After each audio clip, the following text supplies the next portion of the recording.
नमस्कार दोस्तों, tax of things की यूट्यूब चैनल पर आपका स्वागत है। आज हम डिस्कस करने वाले हैं एक ऐसी नोटिस जो कि आईटीसी मिसमैच के लिए डिपार्टमेंट अब सभी डीलर्स को दे रहा है। ये जो नोटिस आ रहा है इसमें बताया गया है, जैसा कि आपके सामने लिखा हुआ है, कि आपने कुछ एक्स्ट्रा आईटीसी क्लेम कर रखी है। आपके 3B में आपने कुछ एक्स्ट्रा आईटीसी क्लेम की हुई है, 2A में आईटीसी कम दिख रही है। तो आज हम इसी के बारे में डिस्कस करेंगे कि ये जो आईटीसी हमें एक्स्ट्रा हमने क्लेम कर रखी है ये वैलिड है कि नहीं है। हम ऑडिट करके देखेंगे कि ये आईटीसी हमारी सही है कि गलत है। साथ ही साथ हम ये भी देखेंगे कि हमने क्या लेटर देना है डिपार्टमेंट को, ताकि हम इसका जवाब दे सकें। वीडियो को अंत तक देखिएगा, पसंद आए तो लाइक कीजिएगा, और अगर आपने चैनल को सब्सक्राइब नहीं किया है तो सब्सक्राइब भी कर लीजिए। आपके सामने ये नोटिस खुला हुआ है, आप पढ़ सकते हैं कि इसमें लिखा हुआ है कि आप द्वारा संबंधित वर्ष में दाखिल जीएसटीआर 3B में रुपीज़ इतने की आईटीसी क्लेम की गई है, जबकि जीएसटीआर 2A के अंदर आईटीसी इतने की ही उपलब्ध है। इस प्रकार आप द्वारा इतनी आईटीसी अधिक आईटीसी का लाभ संबंधित वर्ष में लिया गया है, जो इस तरीके से आपको बताया गया है। यहाँ पर जो धारा ये नोटिस जो दी गई है सेक्शन 61 के अंदर की नोटिस है, और सेक्शन 122 के अंदर ये यहाँ पर पेनल्टी की बात भी करते हैं। ये जो नोटिस आई है ये सेक्शन 61 की नोटिस है, और ये फाइनेंशियल ईयर 2018-19 की नोटिस है। तब हम समझते हैं कि क्या हमने ये 1,10,000 सही लिया है या गलत है। तो मैं आपको लेकर के चलता हूँ। एक हमने रिकन्सिलेशन शीट बनाई हुई है। इसके लिए ऊपर आप नेम ऑफ पार्टी लिख लेंगे। जीएसटी रिकन्सिलेशन 18-19 है। दो पार्ट में हमने इसको बनाया है। पहली तो वो पार्ट है जो कि इनवॉइसेस 3B में है और 2A में नहीं है। कहने का मतलब ऐसी इनवॉइसेस जो कि हमने क्लेम करी हुई है, हमारे बुक्स में है, हमने 3B में क्लेम करी है, मगर जो हमारा सामने वाला पार्टी है, जो हमारा सेलर है, उसने ये इनवॉइसेस जीएसटीआर 1 में अपने जीएसटीआर 1 में अपलोड नहीं किया। तो आप देख सकते हैं ये एक ऐसी इनवॉइस है इस डेट की जो कि डीलर ने अपलोड नहीं किया है, सेलर ने अपलोड नहीं किया है। यहाँ मैंने रिमार्क्स में भी लिखा हुआ है invoice not uploaded by seller. दूसरा जो हमने अपने फाइंडिंग किया, आप फाइंडिंग कैसे करेंगे, आप वो ऑडिट कैसे करेंगे। ऑडिट के लिए आपको कंपेयर करना है अपने बुक्स की आईटीसी को। आप अपने बुक्स चाहे टैली पर बनाते हो, चाहे किसी और सॉफ्टवेयर बनाते हो, चाहे आप एक्सेल में बनाते हो, तो ऐसे किसी भी जगह पर जहाँ पर आपने आईटीसी का कैलकुलेशन किया हुआ है उसको आपको कंपेयर करना है जीएसटी पोर्टल के जीएसटीआर 2A से। आप जब उन दोनों को कंपेयर करेंगे तो आपको दोनों ही स्टेटमेंट्स के अंदर कुछ ना कुछ डिफरेंसेस मिलेंगे। आपको उन डिफरेंसेस को दो तरीके से बाइफरकेट कर लेना है। सबसे पहले तो आप ऐसी चीज़ें लिखिए, ऐसे पॉइंट बनाइए कि ऐसे invoices present in 3B but not in 2A। कहने का मतलब आपकी बुक्स में तो इनवॉइसेस हैं मगर 2A में नहीं है, आपने 2A में नहीं है, सामने सेलर ने अपलोड नहीं किया। दूसरा आपको वो पॉइंट लिखना है invoices present in GSTR 2A but ITC not taken in 3B। Invoices 2A के अंदर तो है बट हमने उसकी आईटीसी क्लेम नहीं करी। आईटीसी क्लेम नहीं करी तो आपको क्या करना है, ऐसी सारी इनवॉइसेस को लिस्ट आउट कर देना है जिसकी आपने आईटीसी क्लेम नहीं करी है, और आपको हर इनवॉइस के बारे में रिमार्क्स में लिखना पड़ेगा कि वो किस चीज़ के लिए है। मे भी ऐसा भी हो कि आपने फाइनेंशियल ईयर 18-19 में आईटीसी क्लेम नहीं करी मगर आपने उसको फाइनेंशियल ईयर 19-20 में क्लेम कर लिया हो, तो आपको वो रिमार्क्स में लिखना पड़ेगा। आपको इस बात को भी जान लेना चाहिए कि ये वाले रिमार्क्स जीएसटीआर 9C के लिए भी काम आएंगे, क्योंकि 9C के कॉलम में भी आपको स्पेसिफिकली मेंशन करना पड़ेगा कि आप करंट ईयर में अगले ईयर के आईटीसी ले रहे हैं कि नहीं ले रहे हैं। तो जो आप दूसरी स्टेटमेंट्स बनाएंगे वो इस तरीके से होगी, invoice present in 2A but ITC not taken in 3B। मेरे पास यहाँ पर एक क्रेडिट नोट मुझे मिला था जो कि केवल 2A में था, मुझे कोई फिजिकल क्रेडिट नोट नहीं मिला, तो हमने उसको स्पेशल डिस्काउंट के तरीके से ट्रीट किया था, इसलिए अब उसको हमने रिवर्स नहीं कर पाए। तो यहाँ पर आप इस तरीके से ऐसा ही एक शीट बना लेंगे। आपको सारा कुछ जितना भी आपकी वो स्टेटमेंट्स हैं जो आईटीसी है जो आपको नहीं मिल रही है, सारी एंट्री उसकी बना लीजिए और उसको ढूंढ लीजिए कि आप आईटीसी क्यों नहीं ले पाए। रिमार्क्स में आप लिख लीजिए, चाहे इनएलिजिबल हो, चाहे आप उसको लेना भूल गए, चाहे आपको नहीं लेनी थी, जो भी वजह थी आपको वहाँ पर उसको लिख लेना चाहिए।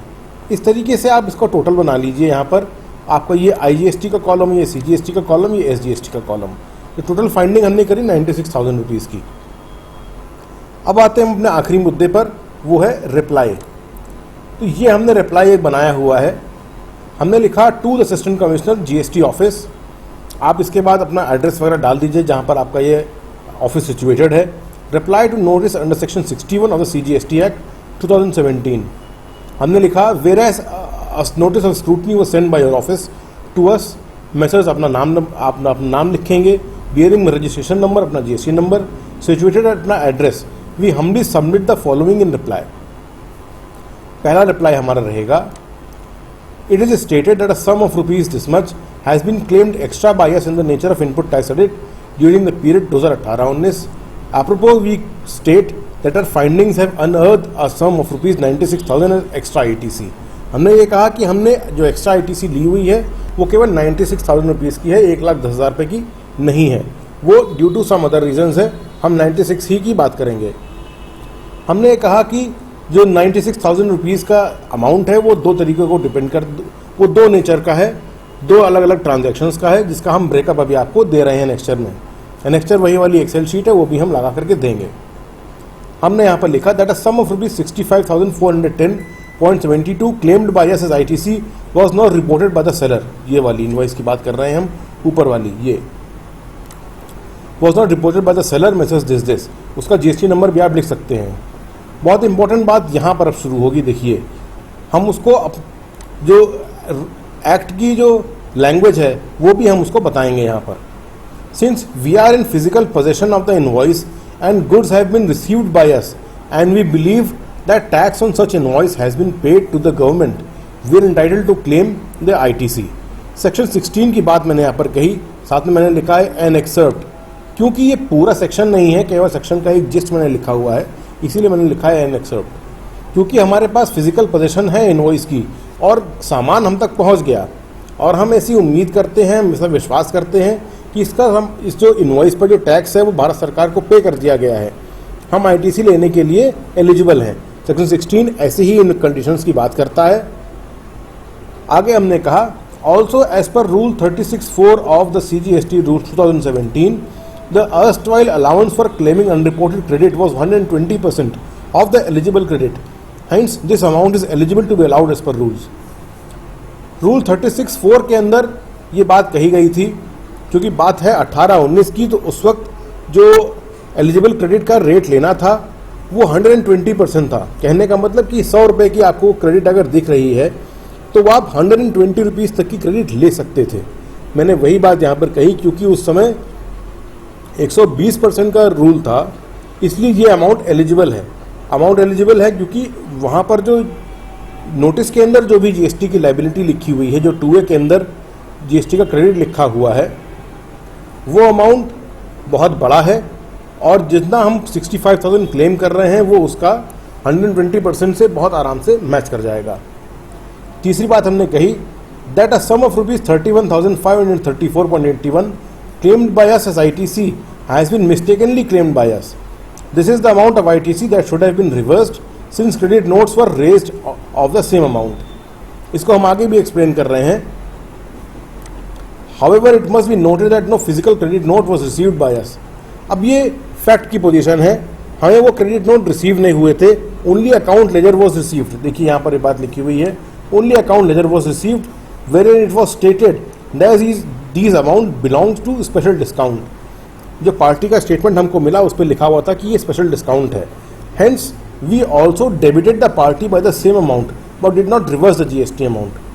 तो इस तरीके से डिस्काउंट को मानते हुए हमने भी पार्टी को डेबिट तो कर दिया, मगर हमने उसके अंदर कोई भी GST को रिवर्स करने का कोई भी एक्शन नहीं लिया। Since we were unaware of the fact the credit notes were issued, क्योंकि केवल हमें क्रेडिट नोट्स 2A में ही मिले, और हमने ये भी कहा कि उस पॉइंट ऑफ टाइम में हमने 2A नहीं मैच कराया था अपना।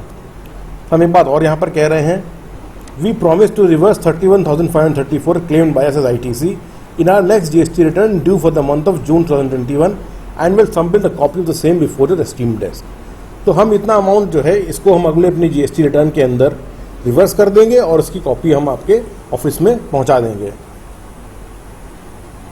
इसके बाद हमने रिक्वेस्ट किया कि 122 की जो आपने हमको नोटिस दी हुई है उस पेनल्टी के लिए, उसको आप ड्रॉप कर दीजिए, और यहाँ पर हमने अपना लेटर क्लोज किया।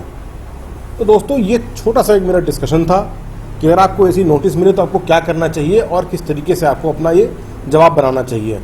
मेन पॉइंट इसके अंदर जो आता है वो है ऑडिट का, कि आपको अपना जो जीएसटी का ऑडिट है, ऑडिट का मतलब कि जीएसटी ऑडिट वो वाला नहीं जो कि आप जीएसटीआर 9C को समझ रहे हैं। जीएसटी ऑडिट का मतलब कि अपने 3B को और अपने 2A को जो आपने फाइल किया हुआ है उसको आपको मैच कराना है, उसको आपको कंपेयर करना है कि क्या इनवॉइसेस छूट गई और क्या इनवॉइसेस सामने वाले ने अपलोड नहीं करी। इंपॉर्टेंट पॉइंट है ऑडिट का। अगर आप ऑडिट कर लेंगे तो आपको बड़े आराम से फाइंडिंग सारी मिल जाएगी, आप अपना जवाब बना करके डिपार्टमेंट को दे सकते हैं। हो सकता है कि क्रेडिट नोट्स वगैरह के जो आपको मिले हुए हों आपने उसको रिवर्स ना किया हो, तो वो भी एक पॉइंट बन सकता है, बहुत इंपॉर्टेंट। दोस्तों अगर आपको वीडियो अच्छा लगा हो तो लाइक करिएगा, शेयर करिएगा, सब्सक्राइब करिएगा और ऐसे ही इन्फॉर्मेटिव कंटेंट को देखने के लिए देखते रहिए हमारा चैनल टैक्स ऑफ थिंग्स। नमस्कार।